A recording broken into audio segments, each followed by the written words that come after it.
أعوذ بالله من الشيطان الرجيم بسم الله الرحمن الرحيم الحمد لله رب العالمين والصلاة والسلام على أشرف الأنبياء والمرسلين سيدنا ومولانا محمد وعلى آله وصحبه أجمعين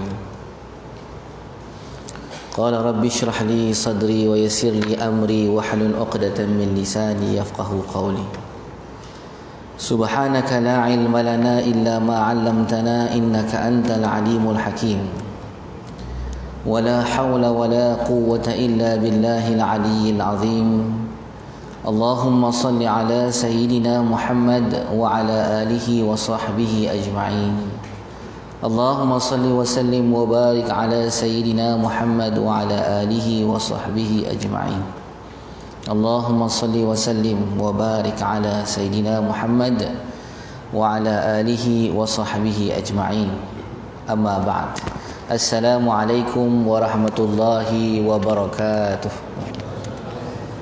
Tuan-tuan semua, apa khabar petang ni? Sihat? Alhamdulillah sihat. Ibu-ibu apa khabar? Sihat? Alhamdulillah. Syukur kepada Allah pada petang yang penuh barakah ini. Hari ini kalau tak silap saya 13 Ramadan. Sedar tak sedar kita dah hampir sampai separuh Ramadan. Tetamu Ramadan kita ni dah hampir 2 minggu berada bersama dengan kita. Selepas 2 minggu ni, maka tetamu yang kita sama-sama duduk dengan dia ni, dia akan pergi meninggalkan kita. Maka belum tentu pada tahun akan datang kita dapat bertemu lagi dengan tetamu ini. Jadi tuan-tuan yang dirahmati oleh Allah, yang saya muliakan, Al-Fadil ayahanda saya Tuan Imam yang dimuliakan oleh Allah, hafizahullah fi amalihi wa barakatihi fi umrihi wa amalihi, yang saya muliakan Tuan Bilal, yang saya hormati ahli jawatan kuasa, seterusnya muslimin, ibu-ibu, ayah-ayah yang dimuliakan oleh Allah Subhanahu wa taala sekalian.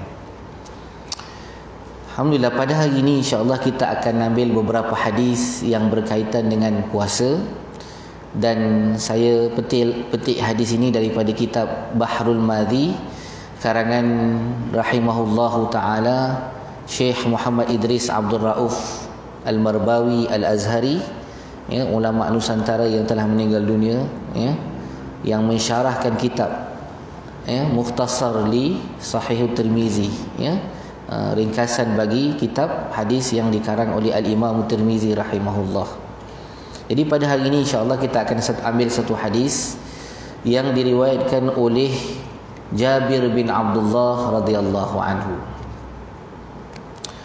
An Jabir ibni Abdullah anna Rasulullah sallallahu alaihi wasallam kharaja ila Makkah 'am al-fath.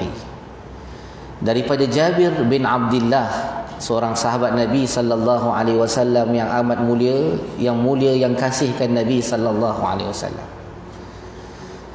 Banyak kenangan antara Jabir dengan Rasulullah ini, antaranya ketika berlaku peperangan Khandaq. Pada ketika itu, tentera Islam ini kebetulan musim yang amat panas, makanan kurang. Ramai di kalangan sahabat-sahabat ketiga gali parit itu semuanya dalam keadaan lapar.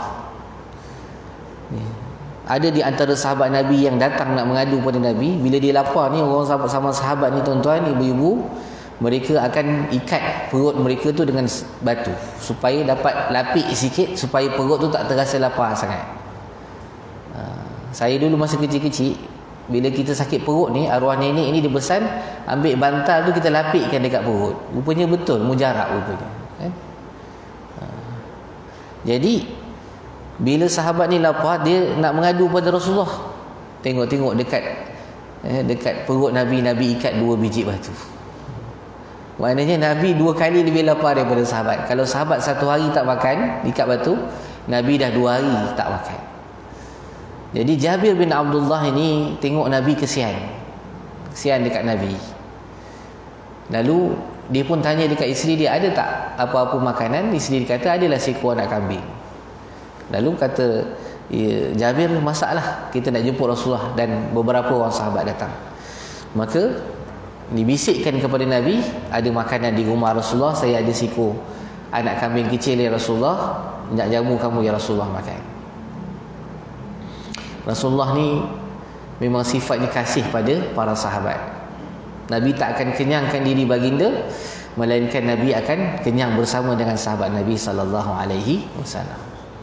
Nabi ajak semua sahabat-sahabat Nabi yang sedang menggali parit itu, termasuk semua penduduk di kota Madinah, datang ke rumah Jabir. Jabir kata, Allah, kambing ni taklah besar mana. Kambing pun bukannya besar sangat. Ya, orang Arab tuan-tuan, satu dulang tu kambing di seorang aja tuan-tuan. Tuan-tuan pernah tengok kan? Kambing duduk atas dulang. Kita tengok pun seram, ya. Terkangkang kambing tu atas dulang. Ya.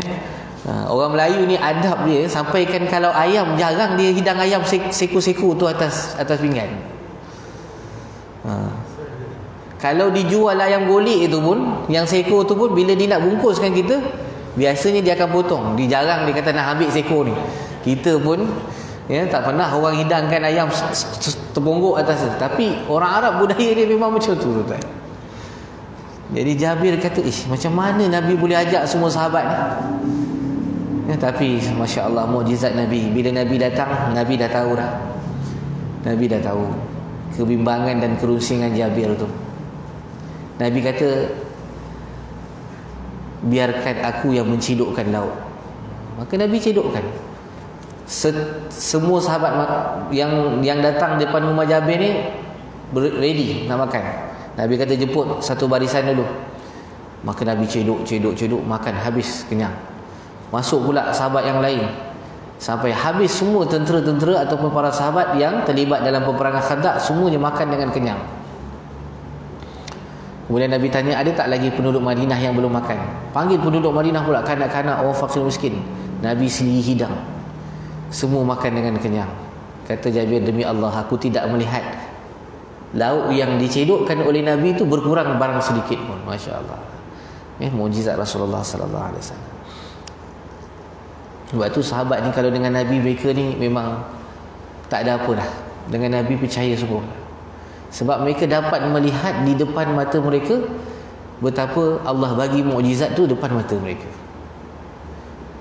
Kalau ada di antara sahabat buat satu kesilapan, tak bercerita pada Nabi, nanti Nabi sendiri akan cerita, tadi turun wahyu, ada di kalangan sahabat ni yang buat perbuatan begini dan begini.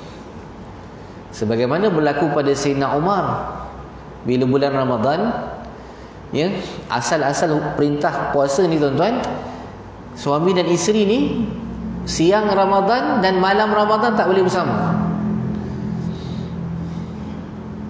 Duduk bersama boleh, tapi tak boleh bersama.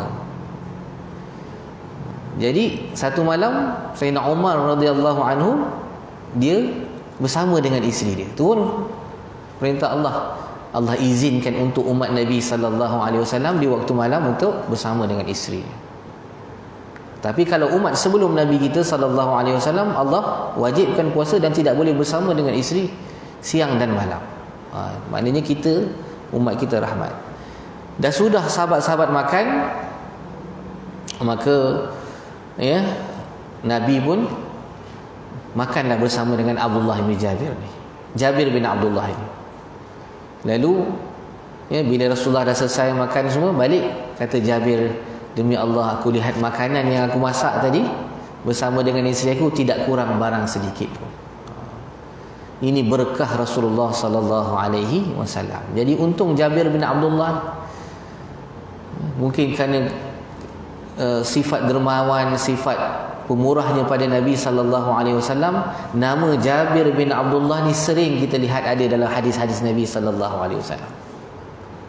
Padahal bukan seorang dua sahabat yang meriwayatkan hadis, ramai, tapi kenapa nama Jabir bin Abdullah ni keluar? Mesti ada satu keistimewaan sahabat yang namanya Jabir bin Abdullah. Jadi tuan-tuan besok dapat cucu namakanlah Jabir. Jabir. Bila sebut nama, nak namakan Jabir, anak kita kata, alah, tak sedap lah. Kata Piramli, tak sedap lah itu nama Ahmad Pintu, mana sedap. Jabir, nanti akhirnya orang panggil Pak Jabir lah. Dah tua, dah tukar nama dah. Jabir jadi Pak Jabir. Dah macam cerita kampung pisang bersiri-siri kan, kedai kopi Pak Jabir ya. Jadi tuan-tuan yang dirahmati oleh Allah, ni baru mukadimah, dia tak baca hadis lagi baru cerita pasal Jabir bin Abdullah, Sayyidina Jabir bin Abdullah. Kata dia, anna Rasulullah, bahawa Nabi SAW keluar daripada kota Madinah menuju ke kota Mekah pada tahun 8 Hijrah. Kenapa Nabi pergi ke kota Mekah? Kerana pada tahun itulah berlakunya pembukaan kota Mekah, ataupun disebut di dalam bahasa Arab sebagai Fathu Makkah, pembukaan kota Mekah. Bersama dengan Nabi sahabat-sahabat yang besar, dan ada sahabat yang baru masuk Islam, antaranya Khalid bin Al-Walid. Khalid bin Al-Walid masuk Islam tahun pembukaan kota Mekah. Selain daripada Khalid bin Al-Walid, Amr ibn al-As, dan seorang sahabat yang hebat yang cukup terkenal, Abu Ubaidah Al-Jarrah, yang menjadi panglima tentera Islam selepas kewafatan Sayyidina Abu Bakar As-Siddiq radhiyallahu anhu. Maka bergeraklah sahabat ni bersama Nabi menuju ke kota Mekah, tinggalkan kota Madinah menuju ke kota Mekah. Fasama, dalam keadaan pada ketika itu bulan Ramadan, semua sahabat berpuasa. Hatta balagha Qura'al Ghamim, sampailah sahabat ni menuju ke kota Mekah di satu tempat, nama dia Qura'al Ghamim nama dia. Qura'al Ghamim ni lebih kurang 8 batu lagi nak masuk ke kota Mekah. Wasaman nasu ma'ahu, dalam keadaan semua para sahabat berpuasa bersama Nabi sallallahu alaihi wasallam.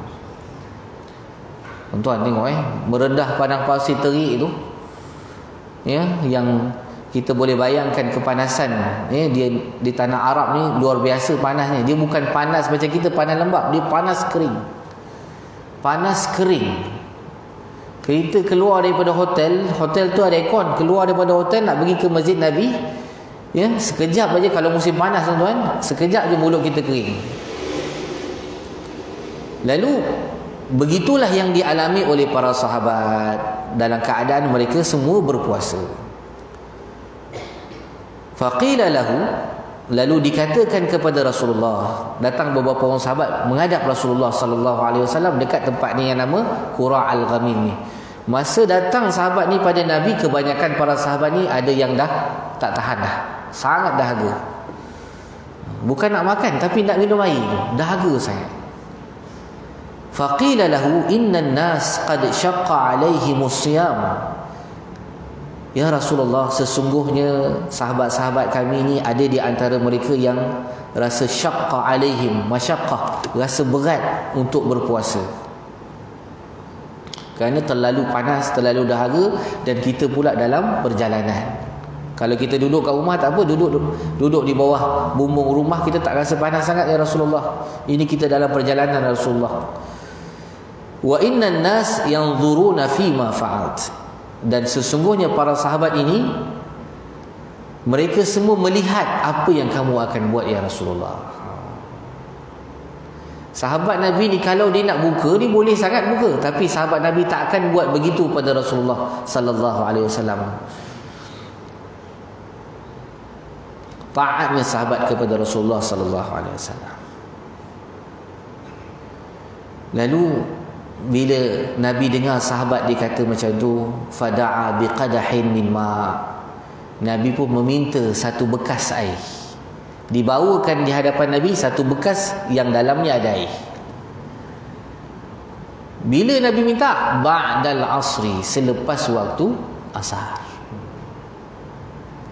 Fashariba wan nasu yanzurun, lalu Nabi minum air dalam bekas itu dalam keadaan semua sahabat-sahabat Nabi memandang Nabi sedang minum air itu. Lalu bila sahabat-sahabat lihat Nabi minum air, maka fa'aftara ba'duhum wa shama ba'duhum, sebahagian daripada para sahabat ni berbuka puasa, minum ikut macam Nabi.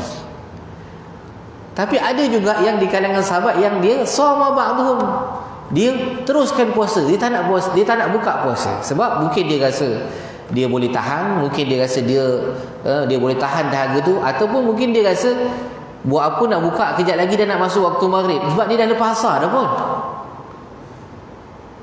Fabalaghahu anna nasan samu. Lalu orang yang minum air ni tuan-tuan, sahabat yang tengah minum air ni tengok ada sahabat lain tak minum air, macam mana perasaan dia? Rasa rendah diri tuan-tuan. Rasa malulah. Nampak sangat kami tak mampu nak tahan puasa, nampak sangat kami ni tak larat sangat. Lalu dalam keadaan mereka ni rasa serba salah. Kita ni dah minum, tapi kami minum ni kerana Rasulullah tadi minum. Lalu mereka mengadu semula pada Rasulullah sallallahu alaihi wasallam. Nak tahu apa jawapan Nabi sallallahu alaihi wasallam. Fabalaghahu anna nasan samu. Lalu disampaikan kepada Nabi bahawa ada sebahagian di antara sahabat Nabi yang masih lagi berpuasa dan tidak berbuka puasa. Lalu Nabi bila dengar jawapan daripada sahabat ini, lalu Nabi kata apa? Faqala ulaikal usah. Mereka itulah orang-orang yang derhaka. Hadis ini tuan-tuan, hadis hasan lagi sahih. Maknanya hadis sahih yang diriwayatkan oleh Al-Imam Tirmizi rahimahullahu ta'ala. Kita tengok hadis yang kedua. An Aisyah anna Hamzah bin Amri al-Aslami sa'ala Rasulullah sallallahu alaihi wasallam 'ani shaumi fi safar. Daripada Aisyah, seorang sahabat Nabi namanya Hamzah bin Amru al-Aslami.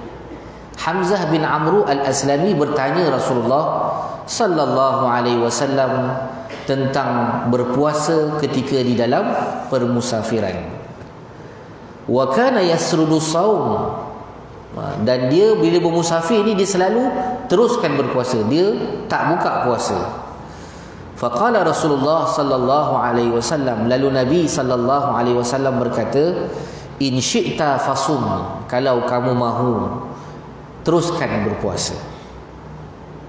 Wa in syi'ta fa'aftir, dan kalau kamu nak buka maka bukalah puasa. Hadis ini statusnya hadis hasan lagi sahih. Hadis sahih juga tuan-tuan. Maknanya kita dah dengar dua hadis, bila orang bermusafir maka dia ada kelonggaran untuk buka puasa tuan-tuan. Nanti kita pergi pada huraian ni tuan-tuan. Hadis ketiga, An Abi Sa'id al-Khudri qala, daripada sahabat Nabi namanya Abu Sa'id al-Khudri, kunna nusafir ma'a Rasulillah sallallahu alaihi wasallam fi Ramadan. Kami pernah bermusafir dengan Nabi sallallahu alaihi wasallam pada bulan Ramadan. Fama ya'ibu 'ala as-sa'imi saumahu. Dalam perjalanan, orang yang berpuasa dan teruskan puasa, tak ada siapa pun yang mengatakan kamu ni tak patutlah puasa, ni kamu musafir kan boleh buka puasa. Tak ada. Wala 'alal muftiri iftarahu, dan tak ada siapa pula yang mengatakan kepada orang yang buka puasa itu, kenapa kamu buka puasa, kan bagus berpuasa.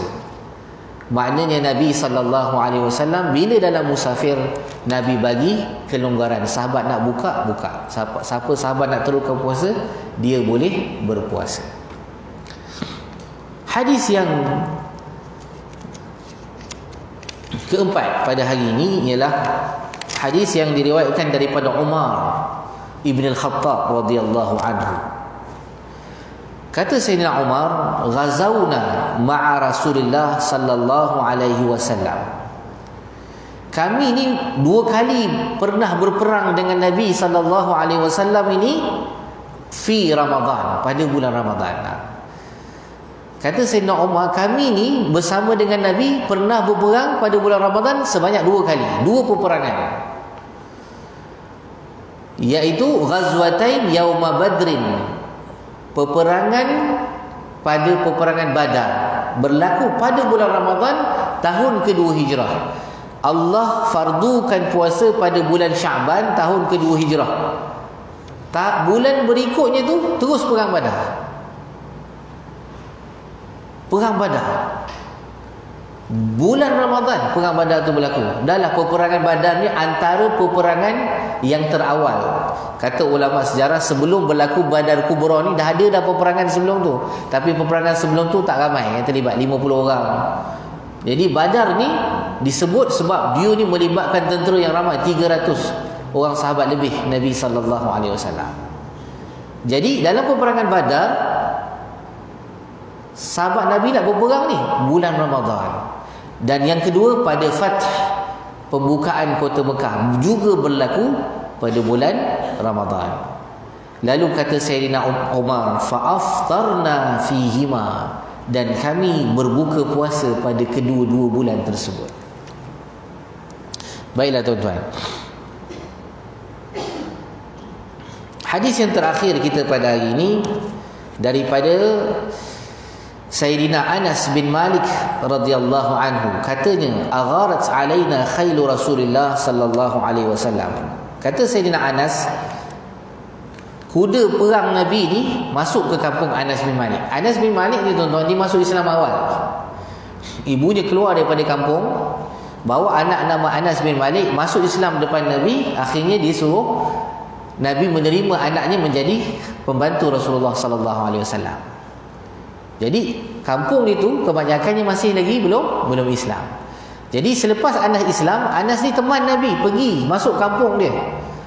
Nabi masuk dalam kampung, kemudian tiba-tiba Anas masuk bertemu dengan Rasulullah sallallahu alaihi wasallam. Fa ataitu Rasulullah sallallahu alaihi wasallam fa wajadtuhu yataghadda. Maka Anas kata, aku masuk bertemu dengan Nabi dalam khemah, aku melihat Rasulullah sallallahu alaihi wasallam pada ketika itu sedang makan. Bulan Ramadan. Faqala udunu fakul. Lalu Nabi kata kepada Sayyidina Anas, hampirlah dengan aku, maka makanlah bersama dengan aku. Faqultu, lalu Anas kata, inni saim, sesungguhnya aku berpuasa ya Rasulullah. Ni bulan Ramadan ni, aku berpuasa ya Rasulullah. Lalu kata Rasulullah, faqala udunu uhaddithuka anis saum awis siyam. Marilah dekat dengan aku nak ceritakan kepada kamu tentang beberapa rukhsah tentang siam, beberapa kelonggaran tentang siam, tentang puasa. Kata Rasulullah, innallaha ta'ala wada'a 'anil musafir as-saum wa syatra as-salah. Allah Subhanahu wa ta'ala memberikan keringanan bagi orang yang bermusafir ini puasa dan juga solat, di mana Allah hilangkan separuh daripada bilangan solat itu. Lepas tu kalau kita pergi musafir, solat zuhur, kita boleh solat 2 rakaat. Solat asar, solat 2 rakaat. Sepatutnya solat asar 4 rakaat. Tapi Allah bagi keringanan bagi orang musafir ni, solat dia Allah kurangkan separuh, dan puasanya dia boleh buka puasa. Wa 'anil hamil awil murdi', dan juga orang yang sedang hamil, orang yang sedang bunting tu, orang yang sedang mengandung tu, dia boleh buka puasa. Awil murdi', ataupun orang yang sedang menyusukan anak, dia dah melahirkan anak, dia sedang susukan anak, Allah bagi keringanan dia untuk dia buka puasanya. Wallahi laqad qalahum an-nabi sallallahu alaihi wasallam kiltaihuma aw ihdahuma. Dan kata Sayyidina Anas, demi Allah telah berkata keduanya oleh Nabi sallallahu alaihi wasallam, tiap-tiap keduanya ataupun salah satu daripadanya. Maknanya Nabi sebut tentang puasa dan juga Nabi sebut tentang solat yang diberikan keringanan oleh Allah Subhanahu wa taala. Tapi Sayyidina Anas pada hari itu dia tak makan bersama dengan Nabi sallallahu alaihi wasallam. Diteruskan puasanya, Nabi pun tak kata apalah. Lalu fayalah fa nafsi, dia kata alangkah ruginya. Bila lepas tu dia fikir balik, dia kata alangkah ruginya an la akuna ta'imtu min ta'amin Nabi sallallahu alaihi wasallam, aku tidak dapat makan apa yang pernah dimakan oleh Nabi sallallahu alaihi wasallam pada ketika itu. Jadi tak dapat ambil berkah. Nabi bila makan, Nabi akan tinggalkan sikit. Sahabat kadang-kadang dia ambil makanan Nabi tu berkah untuk dalam makanan Nabi sallallahu alaihi wasallam tu untuk diri dia. Hadis ini adalah hadis hasan. Muslimin muslimat yang dirahmati oleh Allah Subhanahu wa taala, kita pergi kepada masalah.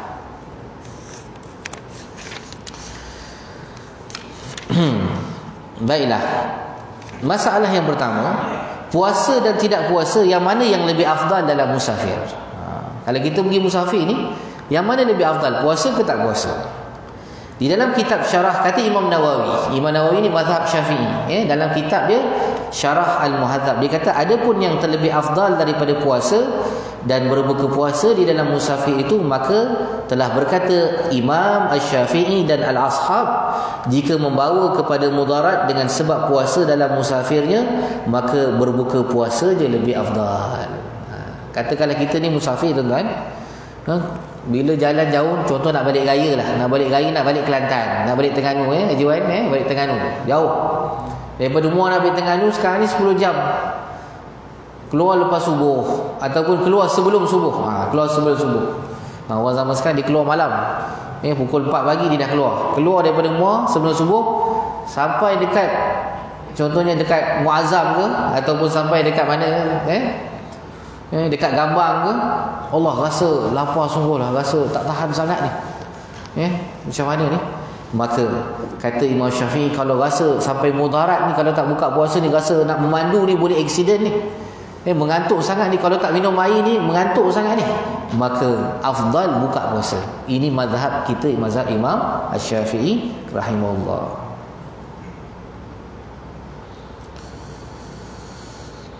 Dan jika tidak membawa kepada kemudaratan, maka puasa dalam musafir itu lebih afdal. Kalau kita rasa kita, kereta pun dah ada aircon, tadi pun bersahur, kita makan nasi Arab, dekat R&R, makan nasi Arab, rasa tak apa ni, tak ada rasa apa pun, tak rasa pun letih, maka afdal teruskanlah puasa. Dan telah berkata Al-Mutawalli, jikalau tiada memberi mudarat. Mutawalli ni salah satu daripada ulama mazhab Syafi'i lah, dia kata kalau tidak memberi mudarat pada sekarang ini dengan sebab ringannya, tetapi takut seorang yang berpuasa itu akan rasa lemah daripada tubuhnya, dan dalam keadaan ia musafir haji ataupun umrah, maka berpuasa itu lebih afdal. Kita pergi musafir ni tuan-tuan, naik kapal terbang, memang naik kapal terbang tu tak rasa letih, tapi sebelum nak naik kapal terbang tu letih tuan-tuan. Keluar daripada rumah pukul 4 pagi, nak pergi ke airport, tarik beg semua, naik sampai-sampai atas kapal terbang, dah lembik dah badan. Tiba-tiba nak pergi umrah ni, dengan siap pakai kain ihram ni dalam kapal terbang dah siap pakai kain ihram ni, tiba-tiba pramugari kata, tea or coffee sir? Dalam kapal terbang kan cakap orang putih kan, nak teh ke nak kopi? Oh, kita dandan tengah haus ni, terus kopi without sugar, no sugar. Terus sebut. Kawan di sebelah ni, dia pun pakai kain ihram, dia pandang je kat kita, kau tak puasa ke?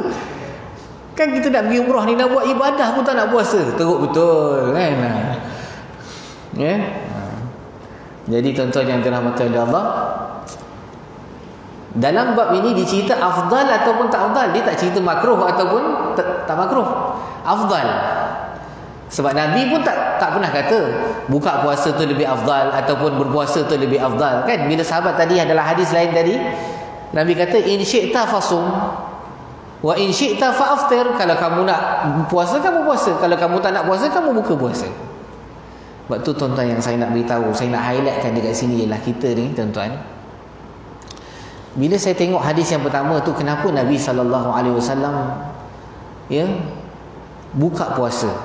Pertama kerana pada tahun itu ramai di kalangan sahabat Nabi. Pertama kerana musafir, penat, masyaqqah. Yang kedua, Allah Subhanahu Wa Taala sebut di dalam surah Al-Baqarah ayat 185 tu, wa in kuntum maridan aw ala safar. Kalau sekiranya kamu semua ni sakit, ada sakit penyakit tertentu, uzur, sakit gastrik atau kanser dan sebagainya, aw ala safar, ataupun kamu sedang bermusafir, Allah dah kata fa'iddatun min ayyamin ukhar, kamu boleh ganti pada hari yang lain. Yang keduanya, yang bersama dengan rombongan Nabi ni banyak sahabat yang baru masuk Islam. Bila orang baru masuk Islam ni, maknanya dia baru nak kenal Islam, baru nak berjinak dengan Islam. Maka sebab itulah Nabi SAW buka puasa tu depan sahabat, supaya bagi kelegaan bagi orang yang baru tahun ni, tahun pertama nak berpuasa. Yang saya nak ceritakan di sini ialah kita dalam mendidik anak-anak berpuasa. Kadang-kadang anak kita darjah 1, kita ambil hukum puasa ni macam hukum solat. Macam mana?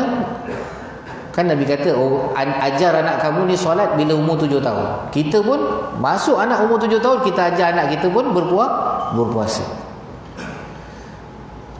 Bila anak tu rasa letih, muka dah pucat dan sebagainya, kita sebagai ayah sepatutnya kena ambil pendekatan macam mana Nabi SAW ajar. Ya, kita kata kalau nak minum air, boleh minum air. Jangan kita tahan anak kita ni puasa sampai mereka ni lembik, tuan-tuan. Saya ni dulu, ayah saya didik saya, ya, tak boleh langsung buka puasa ni. Ya, lama-lama kita ni kan, zaman dulu kita pergi sekolah jalan kaki, tuan-tuan, 2 km. Balik sekolah panas terik, jalan kaki, tuan-tuan. Balik rumah, tuan-tuan, memang kebelai. Orang Melaka kata kebelai. Kebelai ni maknanya lembik badan, tak boleh buat apa. Jadi kadang-kadang kita ni manusia biasa kan, umur 7 tahun kena paksa puasa. Saya masuk bilik air, minum air, tuan-tuan, curi minum air. Tapi saya lah, tuan-tuan. Terpaksa, tuan-tuan, rasa macam tak tahan sangat. Dulu kita pun tak ada belajar hadis ni kan. Kalau kita belajar hadis, lagi tiap-tiap hari kita buka puasa je. Asal masuk bilik air, sebelum masuk letih, keluar bilik air segar semua kan. Terus boleh berlari keluar bilik air kan. Jadi tuan-tuan yang dirahmati oleh Allah, dalam kita mendidik anak, saya selalu teringat satu kata ulama. Ulama kata apa? Didik anak solat tu lebih utama daripada didik puasa. Kalau anak itu boleh jaga solat, insya-Allah dia jaga puasa. Kalau anak itu boleh berpuasa, belum tentu dia jaga solat. Betul. Dan ada dalam pendapat dalam satu hadis Nabi, ada seorang sahabat, seorang wanita ni, dia punya saudara perempuannya, dia ada 2 bulan tak berpuasa dan meninggal dunia. Mungkin sebelum dia nak meninggal tu, dia sakit, jadi dia tak boleh puasa. Lalu wanita tu kata, afa aqdi anha ya Rasulullah, adakah perlu saya gantikan bagi pihak saudara saya ni, kakak saya ni? Lalu Nabi SAW kata, apa pandangan kamu kalau sekiranya kakak kamu ni dia ada hutang dengan manusia, adakah perlu dibayarkan hutangnya pada manusia yang lain? Lalu dia kata, bala ya Rasulullah, dah tentulah Rasulullah, aku akan bayarkan hutangnya bagi pihak kakak aku. Lalu Nabi SAW, wa dainullahi ahaq, dan hutang kepada Allah itu adalah lebih utama. Maka sebab itu tuan-tuan yang dirahmati oleh Allah, ulama khilaf. Ya, ada di kalangan ulama mazhab-mazhab lain dia kata orang yang tinggal puasa tak perlulah kita nak, keluarga tak perlu bayar hutang dia. Tapi dalam mazhab Imam Syafi'i ada 2 pandangan. Yang paling rajih, pandangan paling kuat, digalakkan saudaranya sama ada berpuasa bagi pihak saudaranya yang dah meninggal dunia. Ya, kalau dia ada tertinggal 2 bulan, kita puasakan. Kalau kita ni ibu kita dulu, kita pernah ingat ibu kita ada tinggal puasa, kita puasakan atas untuk ibu kita. Tapi dengan syarat jangan bulan Ramadan, bulan lain daripada Ramadan. Kita gantikan puasa bagi pihak ibu kita. Ada satu pandangan yang bertanya dengan para ulama, ya, ada orang bertanya dengan Imam Nawawi. Dia kata, kalau ibu saya ni dia tertinggal puasa 30 hari, boleh tak saya nak upah pada orang lain? Boleh tak nak upah pada orang lain? Maknanya dia bukan keluarga kepada si mati tu, dia orang lain. Ya, maka kata Imam Nawawi, boleh dan tak boleh. Boleh dan tak boleh. Yang boleh ni macam mana? Boleh orang tu nak gantikan puasa bagi pihak orang lain dengan syarat dapat persetujuan daripada wali, daripada warisnya. Katakanlah saya ni tengok jiran saya ni ada banyak puasa yang dia tak buat, tapi saya jiran, saya nak tolong puasakan bagi pihak dia, boleh tak? Jawapannya boleh, tapi kena minta izin dengan anak dia. Saya nak qadakan puasa bagi pihak ibu kamu. Yang tak bolehnya, kalau kita puasakan bagi pihak ibu dia dan dalam keadaan kita tak minta izin dengan dia punya waris dia. Lalu orang tanya pula lagi dengan Imam Nawawi, katakanlah wahai Imam Nawawi, ibu saya ni dia ada 30 hari dia tak puasa, tak sempat puasa dan dia meninggal dunia. Boleh tak kalau saya nak cari 30 orang Setiap orang tu berpuasa satu hari seorang bagi pihak ibu saya. Kata Imam Nawawi, aku tidak pernah dengar ulama lain berbincang tentang masalah itu, tapi mudah-mudahan Allah Subhanahu Wa Taala terima amalan kamu itu. Sebab anak tu dia mungkin dikesian dekat ibu dia, dia nak puasa dia tak mampu. Dia pun memang jenis tak tahan, tak boleh minum air. Kalau tak minum air siang hari dia pun tak tahan. Bulan Ramadan ni terpaksa lah agaknya puasa. Kalau bulan yang bukan Ramadan rasa susah, maka dia upah pada orang lain ataupun dia minta orang lain tolong puasakan bagi pihak ibu dia. Maka mudah-mudahan kata Imam Nawawi Allah terima amalan yang dilakukan oleh mereka. Jadi tuan-tuan yang dirahmati oleh Allah Subhanahu Wa Taala, begitulah agama Islam ini mudah sebenarnya. Begitulah agama Islam ini mudah. Bila kita dalam keadaan sakit, kalau kita ada ibu ayah yang usianya dah lanjut 70 tahun, 80 tahun, bila mereka tak mampu berpuasa, jangan kita paksa mereka puasa. Jangan kita paksa mereka puasa. Jadi Allah dah bagi kelonggaran kepada mereka. Dan bila mereka ni memang tidak mampu berpuasa, dalam mazhab kita kata orang yang tak mampu puasa ni kita boleh bayar fidyah puasa, iaitu secupak beras diberikan kepada orang fakir dan miskin.